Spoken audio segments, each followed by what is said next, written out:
हिसार का पहला ऐसा पुल जिसको शुरू करने के लिए हिसार की जनता ने न जाने कितने धरना प्रदर्शन किए और न जाने कितनी बार प्रशासन के कान खोलने की कोशिश की। लगभग फरवरी 2020 के अंदर इस पुल का निर्माण कार्य शुरू हुआ था। ये पुल है हिसार का कैंप चौक का पुल जो कैंप चौक से कैमरी, मंगाली, हरिकोट गाँव को जोड़ता है। इस पुल की अगर बात की जाए तो लगभग ये पुल जो है इतने लंबे समय से निर्माण के अंतर्गत का चल रहा था, लेकिन अभी तक ये पुल शुरू नहीं किया गया था, जिसकी वजह से काफ़ी सारे लोगों को परेशानी तक झेलनी पड़ रही थी। लेकिन अब हिसार वासियों के लिए खुशखबरी है, क्योंकि हिसार का ये कैंप चौक का पुल जो आपको बता देते हैं कैमरी, हरिकोट, मंगाली को जोड़ता है, इसके नीचे बनाया गया RUB यानी कि रेलवे अंडर ब्रिज, यानी कि जिसे हम आम बोलचाल की भाषा के अंदर ओवरपास कहते हैं, उसे शुरू कर दिया गया है।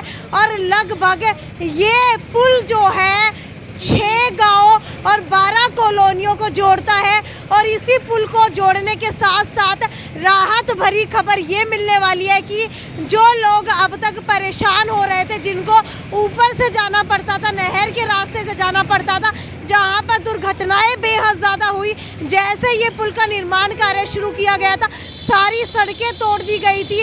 ओवर स्पीड के वाहन जो है वो कहीं ना कहीं खतरे का शिकार हो जाते थे, एक्सीडेंट का, दुर्घटना का शिकार हो जाते थे। और अगर बात की जाए इस ओवरपास की, तो आपको बता देते हैं B&R की तरफ से ये ओवरपास शुरू कर दिया गया है।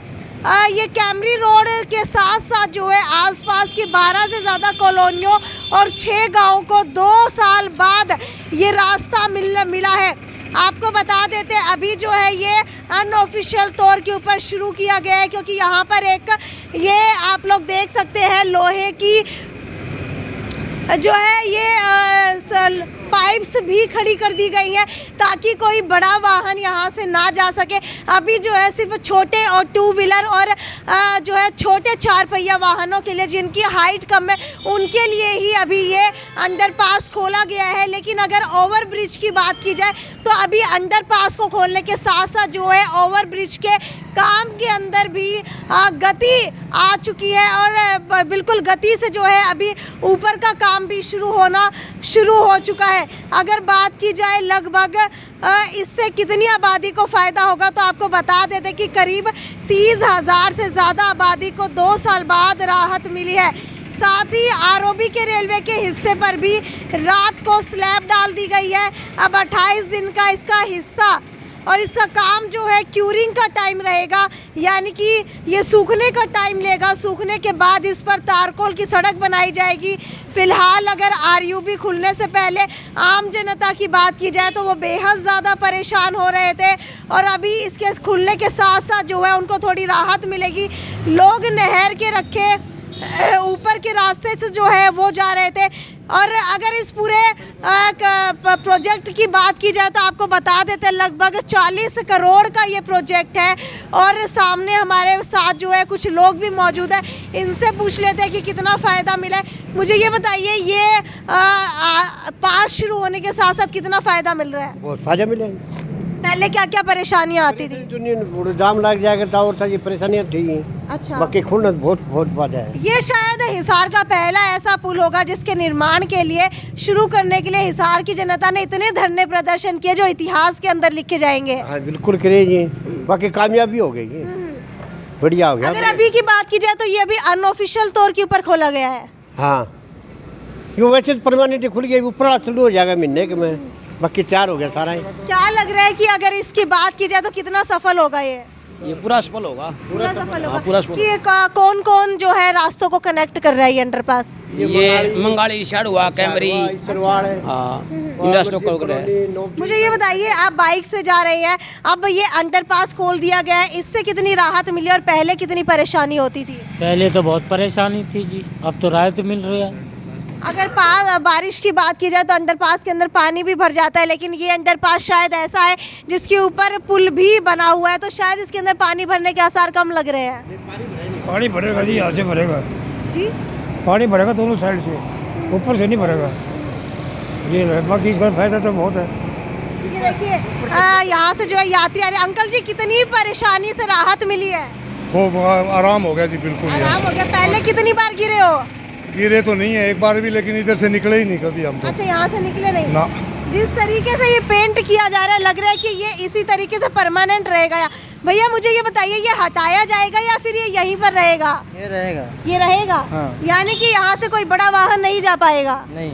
तो आपको बता देते हैं कि अगर अंडरपास शुरू होने के साथ साथ ऊपर के पुल की बात की जाए, यानी कि ओवर ब्रिज की बात की जाए, तो ओवर ब्रिज जो है वो भी लगभग 1 महीने के अंदर अंदर शुरू कर दिया जाएगा। जनवरी के लास्ट तक या फिर फरवरी के पहले हफ्ते तक ये ओवरपास भी शुरू कर दिया जाएगा। एक बार आगे की तरफ आपको ले जा करके तस्वीरें दिखाना चाहूँगी, क्योंकि अगर इस पुल की बात की जाए तो ये हिसार का पहला ऐसा पुल है जिसके अंदर बोस्टिंग का आकार बनाया गया है। बिल्कुल आप लोग देख सकते हैं कि बोस्टिंग के आकार के अंदर ये पुल बनाया गया है। जिस तरीके से लंदन के अंदर आपने इस तरीके का पुल देखा होगा, बिल्कुल ऐसा पुल जो है हिसार के अंदर बन करके तैयार हो गया है। प्रोजेक्ट की पूरी लागत 40 करोड़ थी। अगर इससे पहले की बात की जाए तो पहले ये 26 करोड़ रुपए में तैयार होना था, लेकिन इसकी ड्राइंग में बदलाव होने के साथ इसकी लागत बढ़ा दी गई। इस प्रोजेक्ट में आरओबी के बीच का हिस्सा बोस्टिंग आकार का बनाया गया है और इस डिज़ाइन में बनने वाला ये शहर का पहला आरओबी बन चुका है। बिल्कुल हिसार शहर का पहला आरओबी बन चुका है। ये करीब 580 मीटर लंबा है और कैरेज की चौड़ाई जो है 9.5 मीटर है, जिस पर वाहन चल सकेंगे। 76 मीटर पर स्लैब डाली गई है इस पुल के ऊपर और नए साल में ये एक तोहफे के रूप के अंदर हिसार की जनता को मिलने जा रहा है। 3 बार इस पुल की डेडलाइन दी गई थी और इसके बाद जो है अभी तक ये शुरू नहीं हो पाया है। वाटर सप्लाई की लाइन भी बीच के अंदर बाधा बन गई थी। इस प्रोजेक्ट पर फरवरी 2020 में काम होना शुरू हुआ था। निर्माण एजेंसी को अगस्त 2021 तक इसे पूरा करना था और उसके बाद मार्च 2020 के आखिर में लॉकडाउन लगने की वजह से ये निर्माण कार्य पूरा नहीं हो पाया था, जिसकी डेडलाइन जो है दिसंबर 2021 की दी गई थी और इसी बीच आरओबी की ड्राइंग और एस्टीमेट रिवाइज किया गया था। रेलवे फाटक पर आरओबी के साथ साथ आरयूबी का भी प्रावधान कर दिया गया था, क्योंकि यहाँ से बहुत ज़्यादा जो है जनता वो जाती है, जिसकी वजह से दोनों बनाने बहुत ज़्यादा ज़रूरी थे। लेकिन अब फ़ायदा किस किस को होगा तो वो आपको बता देती हूँ कि लगभग जो है 12 कॉलोनियाँ और 6 गाँव को इसका फ़ायदा होगा। चंद्रलेन, लक्ष्मी विहार, उमेद विहार, अमरदीप कॉलोनी, माल कॉलोनी, श्याम विहार, राजा राम गार्डन, लक्ष्मी विहार 2, प्रोफेसर कॉलोनी, इंजीनियर कॉलोनी सहित 1 दर्जन कॉलोनियों में रहने वाली 30,000 के लगभग आबादी को इसका फ़ायदा होगा। वहीं बार बार फाटक बंद होने का झंझट वो भी ख़त्म हो चुका है। इसके साथ ही आधा दर्जन गांव, जिसके अंदर मंगाली, डाया, कैमरी रोड, हरिकोट, शारवा, तलवंडी, रुका सहित जो कई हज़ार की आबादी को इससे फ़ायदा मिलने वाला है। लेकिन अब अगर कुल मिलाकर के इसके पुल की बात की जाए तो आप लोग देख सकते हैं कि पुल के निर्माण के चलते लोगों को बेहद ज़्यादा दिक्कतों का सामना करना पड़ रहा था। पिछले लगभग 2 सालों से यहाँ पर जितनी भी जनता थी वो हादसे का शिकार हुई है। किसी के शरीर की हड्डी तक टूट गई, कोई जो है ज़ख्मी हो गया और इतने बुरे तरीके से यहाँ से निकल करके जाया करते थे। लेकिन अगर अब की बात की जाए तो अब अंडरपास के खोलने के साथ साथ लोगों को कहीं ना कहीं ये लगने लगा है कि ये ओवरब्रिज एक बार दोबारा से चालू कर दिया जाएगा, क्योंकि जिस तरीके से इसके काम के अंदर लगातार देरी हो रही थी वो देख करके बिल्कुल भी नहीं लग रहा था कि ये 2 साल से पहले आम जनता के लिए खोल दिया जाएगा। लेकिन अब B&R और प्रशासन की तरफ से कह दिया गया है कि ये कैमचौक का पुल जो है जनवरी के आखिर तक और फरवरी के पहले हफ्ता तक लोगों को सौगात के अंदर मिलने वाला है। खैर, वीडियो को ज़्यादा से ज़्यादा शेयर करते रहिए। और आपको क्या लगता है कि आम जनता को कितनी राहत मिलने वाली है इस पुल को खोलने से, और आगे चल करके ये पुल जो है ये हिसार के विकास के अंदर कितनी अहम महत्वपूर्ण भूमिका निभाने वाला है, इसकी भी जानकारी हमें नीचे कमेंट सेक्शन के अंदर लिख करके बताइए। यदि साक्षी सोन की रिपोर्ट। नमस्कार।